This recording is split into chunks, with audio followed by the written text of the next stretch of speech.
Phil, over to you, and welcome to our representative. Starting with, what do you see as the major cyber threats to businesses and infrastructure in Texas now? Sure. Well, again, thanks for having me here. Just a little bit about my background. I used to be a semiconductor designer. I used to be a programmer. I used to design routers and repeaters and that kind of stuff. And then I decided to get into politics. And so now I'm a state rep in the Texas House here. I represent, basically, if you've ever been to the Dallas-Fort Worth airport, you've been to my district. And of course, since that's on the topic, if you're here in the U.S., it's voting time, so make sure you go out and vote. We're having an incredible amount of folks voting. And if you're in the tech industry, obviously government matters, right? There's a lot of conversations and talks about everything from regulations to antitrust to lawsuits and all of that. So all of us on here have some skin in the game when it comes to the voting.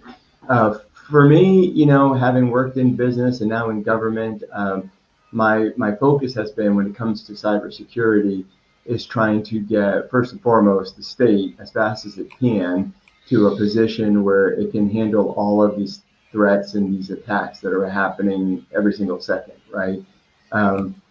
It's also important, of course, that we protect its citizens and its businesses, because we're seeing those attacks hit individuals, hit people at work, hit businesses that have their place here.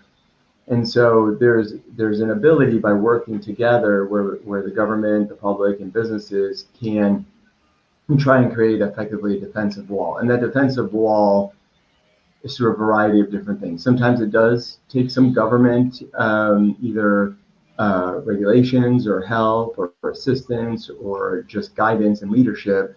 But at the end of the day, it's private businesses that are essentially going to create the tools to get us in a safer place. Right. No, thanks for that. And talking of Dallas-Fort Worth, my day job is with a health information exchange called HASA, but we're kind of up the I-35 corridor, so we cover Dallas-Fort Worth as well. So I spend a lot of time at your great coffee shops. Yes, exactly. We have more than our fair share of coffee shops, but no, it's we are where we are, and of course I love my district, but we have a lot of cool things going on, especially when it comes to cybersecurity and technology. A lot of that came from the airport at the end of the day, but we have Facebook here. Microsoft just announced that they're going to do a short-term lease here in the district on 114, right between the 235s. We have some of the biggest financial companies in the U.S., and we have TD Ameritrade, we have Fidelity, and we have Charles Schwab's headquarters.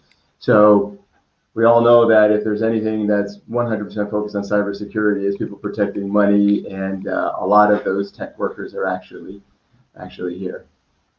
Right. No, and talking to that, sort of segueing from what you were saying before, I know you've authored several bills, especially protecting government organizations as well, or lessons that they should use to protect themselves from cyber. Are the lessons and technologies learned and used by the state that could filter down to small businesses? Yeah, I mean, so I work on the budget now, right? So I spend a lot of time looking at things line for line. And so, one of the things that's interesting is, and I'm sure this is happening in small businesses as well as big businesses and government, is times are a little tough right now, right? So people are trying to figure out where they should invest and where they shouldn't invest. And a lot of it always talks about the bottom line. But I think now is as critical a time as any to make sure that we don't forget about things like cybersecurity, things like making sure that we do legacy modernization and so on. And as part of that process that we do in the state is everything has a cost, but also everything has a risk of not doing that. So we go through a lot of these conversations about prioritizing what our spend is going to be. When you look at, for instance, for the state, we've been attacked so many times, and sometimes successfully. Twice during the coronavirus pandemic, two of our state agencies were hit with pretty large ransomware attacks that effectively hit our court systems and our Department of Transportation. And when you look at that, you think to yourself, okay, well, how much was that lost time? How much was that lost work? And for us, it's about balancing that. And I think for a small business, if you can't do it in-house, because the government can't do a lot of things in-house, you find the best possible private company or outside source to be able to do it. And when I look at it, I mean, a lot of people, especially maybe smaller businesses that don't have, a lot of, they may not be part of their corporate focus. So things like they don't have a lot of tech savvy people there, or even just the knowledge of, hey, this is why we should or shouldn't doing it. I mean, we look at these ransom attacks that have hit the government before. I mean, and it's always been, the issue has been you want to be able to get access to your data, and maybe now you're prevented because it's encrypted or locked down. Well, that's bad. What's worse is what happens if your data is destroyed. Okay, well, that's worse, right? I mean, You have no way to recover it. We're in a situation we're seeing more and more is what happens if that data is released publicly, right? If you don't support it, you don't pay off. And for the government, the last thing we want, of course, is for people's private medical records, before the issue of Social Security numbers, but honestly, I think Social Security numbers is the least of our worries, right? We have people's fingerprints, we have people's, contact information and family relations and insurance issues and so on. So again, for business, if you look at, and because the government is working really hard to protect that information, but just imagine if all your customer lists were put online, right? What if all of your emails were put online? No, we talked a lot about that, and again related to healthcare. That information is worth so much money on the dark web. You can use a healthcare record for a long time. Sure, that's the thing. I mean, and see, that's the thing with honestly, with things like credit card numbers, and people worry about their credit cards being stolen, whatever, you can just get a new one, right? I mean, that's not a big deal. A phone number, yeah, that stinks, but you can get a new one. But who your doctor is and what maladies you have and what prescriptions you've been taking or what your blood pressure is, that's information that can stay there for a long time. And again, there's also, we have a lot of laws, mostly federal laws, that just say, hey, it is your job to go and protect that information. And so part of it too, I realize from a government perspective is whether we need it or not, usually we don't, we collect a lot of information, right? And so I think it's worth, and we've been doing this, is looking in to what we're collecting and deciding, you know what, it's probably just better not to, right? Yeah. And if you're a small business, and you say, hey, I want your phone number, I want your credit card number, I want your address, and if you don't need it, you're probably better off not collecting it. Yeah, no, that makes total sense. And making those sort of risk assessments and what do I need to keep, and then is that a liability? I wanted to ask you as well, in that vein, that in terms of the legislative process, and your thinking on this is sort of how much hands-on or hands-off should at the Texas level, should the legislation help guide businesses to be protected, or help guide business development that's cyber sensitive, rather than just mandating what they should not do, for example? Yeah, no, that's a good point. If you look at this virtual background behind me, that's the Texas House inside the Capitol. And when people are here and we're speaking from the bottom, we'll always say, hey, welcome to the people's house, right? And what we do by saying that, and also by believing it, is what we do inside of our chambers, what we do when we're creating new laws, is taking public input very seriously, right? And a lot of times it's the public that helps us drive things. A lot of times people say, oh, well, this is what those politicians did, or that's what the government did, and that kind of stuff. But for us, we rely on those stakeholders, whether those are individuals, a lot of times it's experts or associations, who then say, hey, these are some of the issues we're facing, and they'll ask us to either A, stay out of the way, right? We got it. We don't need, the power of Big Brother to go and participate in this because maybe it's a free market. But sometimes it really is about having the government provide some sort of guardrails on how things are being done. And each one of those concepts, whatever they are, does come from industry and it does come from private individuals. Of course, we're Texas, so we're a limited government, hands-off type of thing. So it probably takes a little bit of extra work to go in and do something that unduly affects businesses. Yeah, no, you're right, and I think, well, and this audience is, I think, really looking for ways that they can help, but they want to be. But you're right, we're Texas, so we don't want to be told what to do. But if there's guardrails, that can be really valuable. Sure, and if you want, I'll take just a second on how the process really works. So yeah, when I get elected, I didn't know how the process went either, right? You go through and you're like, okay, here we go. But we'll meet starting in January. And by January, there'll already be many of us that have certain bills and certain ideas that have come to us from individuals. We'll start filing those bills and then those become public. Our job as members then is to work with each of the different committees to try and get that bill up for a public hearing. There'll be about 5 days of public hearings, and then we'll try and get it passed out of that committee. There's a couple of more steps, and then ultimately there's a vote, let's say on the House floor, and then at Senate floor, and then if it passes all through that to the governors for his signature or veto. But as soon as, when we start having these conversations, if you're someone who has ideas where you think the government can help or not help, just go to your state rep or your state senator, and we start working on it. We have staff, we have teams, and in my case, I have a lot of people in my kind of cybersecurity technology stakeholder list. So we'll go and we'll have meetings, right? We'll have meetings as soon as this election is over, and say, hey, what do you think about this? And it's a living, breathing process, right? It literally will take, like, let's say from November when a bill is initially filed all the way until the end of May before it's actually voted on and passed. So there's a lot of opportunities for the listeners and everyone else to go and help. Raise awareness or ask questions or propose things. Yeah. And we're not experts. I've had, some obviously background and experience working on these topics.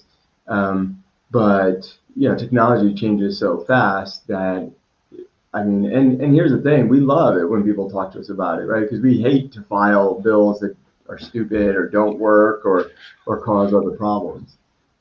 Yeah, have unintended consequences. Yeah. No, I'm actually hoping, and again, I appreciate you doing this because I'm hoping some from this audience who are experts in cybersecurity, do get in contact with their representatives or with you and suggest ideas that are helpful and reduce those risks of unintended consequences. Mm-hmm. Sure. And a lot of times when we go back and we work on bills, it's to fix our previous unintended consequences, right? So. Mm-hmm. You mentioned something that about technology changing fast, which it does. It really does, and threats change fast, and legislation that tends to be at the other end of the time moving scale. It's slow. How does that juxtapose? So how does, which is perhaps again to my previous question, how does legislation provide guidelines that enable that flexibility to adapt to the changing world that legislation can't adapt to? Mm-hmm.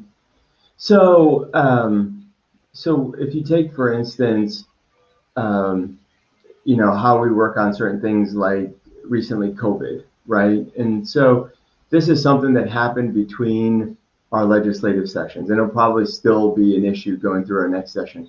Well, what's happened? Same thing that's happened in government is probably what's happening in businesses, if not every business in the time, is now you have a whole bunch of employees not working necessarily from their corporate offices, but they're out and they're working from their home, or they're working from one of those many coffee shops that you like to frequent in our district.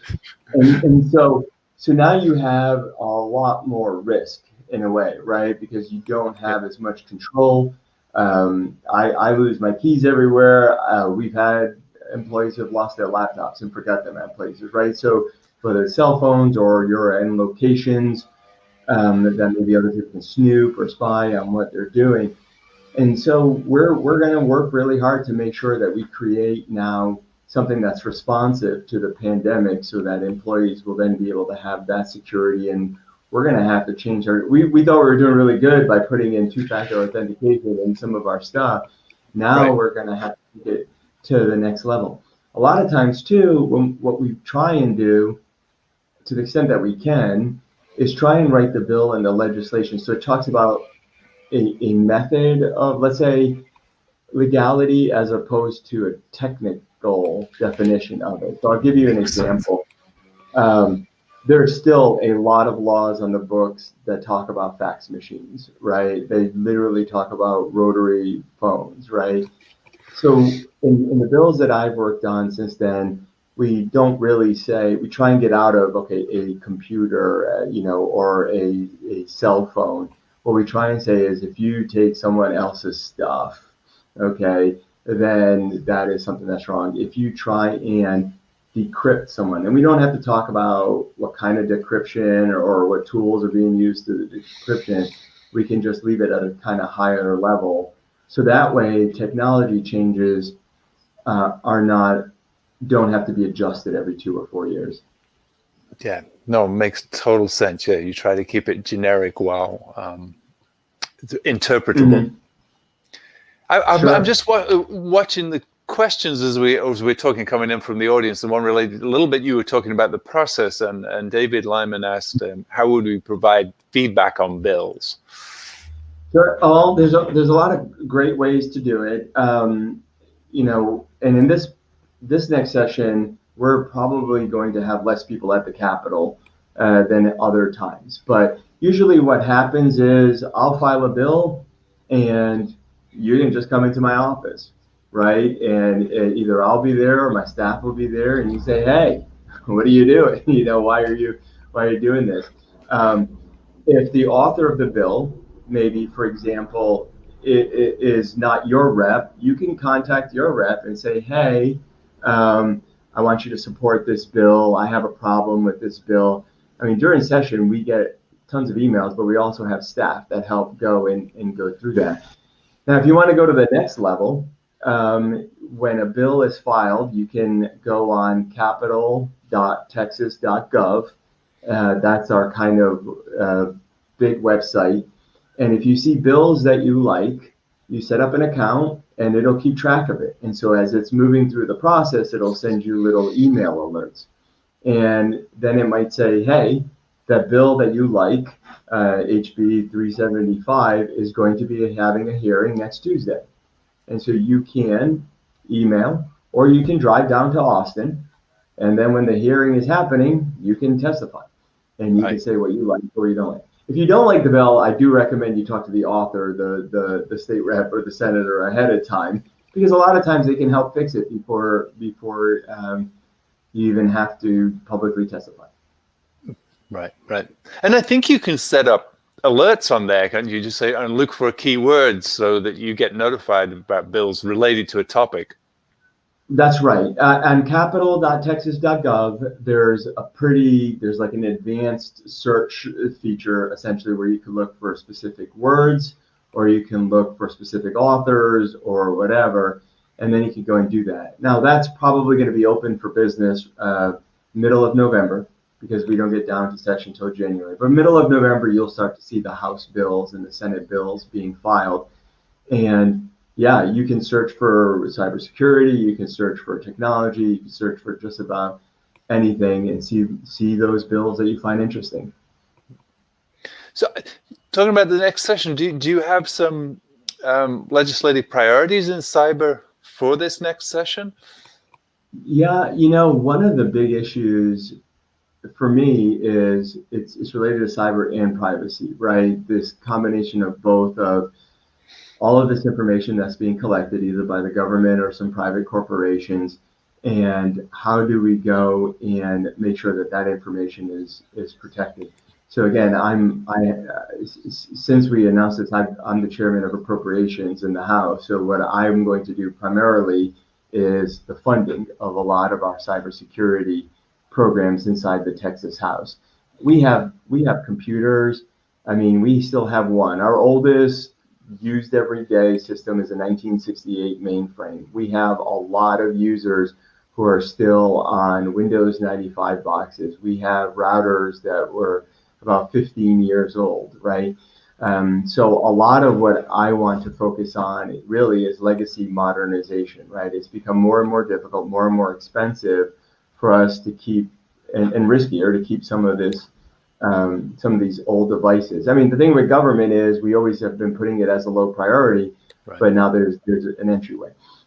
So one is funding on legacy modernization. The second is with all of the digital schooling that's going on, public schools having to do online and not, the COPA and a lot of those other federal laws that kind of want to protect children's information and data, I think is going to be even more important, right? Where before, and we still are, right, but we had a large number of gun shootings, right, happening inside of schools. So I'm on the Mass Violence Prevention Committee as well. And that's absolutely still a risk, but as more and more kids are studying from home, there's another risk, right, of people getting inside of kids' computers and stealing that information, or online bullying, extortion. So I want to work with school districts across the state to find solutions that the state can help on what has now become their new thing, which is IT. Right, a lot of schools that wasn't a big thing. Now they're having to have every teacher and every parent on their IT network. Yeah, no, they just sort of all of a sudden got overwhelmed with all that. They didn't have the infrastructure for it, the process, and really had to leap. Yeah, what we did, so it's been about a month, but we've had this group called Operation Connectivity, which was a goal of providing internet capabilities to every student in Texas.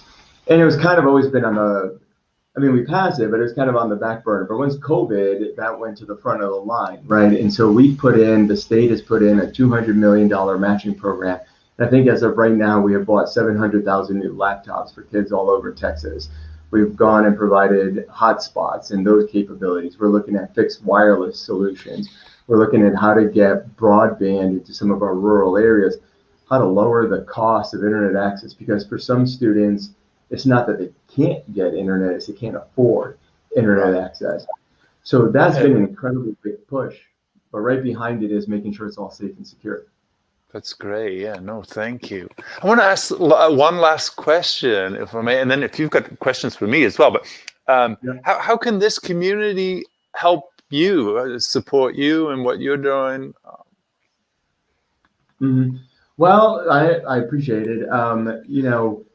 We are here to help you, right? I mean, at the end of the day, we serve at the pleasure of the people. We serve at the pleasure of our constituents. And, these kind of things that we come up with really have to come from you all, right? And so a lot of times, again, if you see an issue that not everything can be fixed by government. In fact, less so than we like to think, but we're open vessels. We really are. You tell us what is in the best interest of Texas and Texas's security. For instance, when I worked on the cybercrime bill and the cybersecurity bill for Texas, one of the things we got in these kind of conversations that we're having right now is how important training is. So I passed legislation that requires now that every government employee in Texas that works on a computer has to take at least once a year computer training and cybersecurity training. And that's not necessarily how to write a Word doc. It's, hey, don't click the link in your email, change your password. And so by making something like that mandatory for our government employees, we've now made that concept of cybersecurity important, not just for those people there, but also when they get home, that knowledge gets transferred there as well. So we're all these ideas have come from you all. That's great. Well, Texas Representative Capriglione, I really appreciate your time. I know everybody does. I've been watching, great feedback from the audience. And thanks to Katie as well. Big shout out to her. She helped. Thank you, Katie. Thank you. Umesh. I want to applaud everybody who's watching. Let's applaud this session. Thank you so much for coming on and sharing, and comments are great. It is so nice to actually hear our Texas representative who is thoroughly well versed in the issues around multi-factor authentication and talking about broadband and talking about the nitty-gritty and the bits and bytes. That is a very, very pleasant experience. So we applaud you for your efforts and thank you for trying to implement broadband and to reduce the access. You guys covered the whole gamut from paper records to automation, to education, to bill processing. I love it. So thank you very much, Representative. Thank you, Phil, for coordinating this. And we're going to move to the cyber pitch winner. Thank you. And so, and then we will wrap this thing up. So thank you so much. Thank you.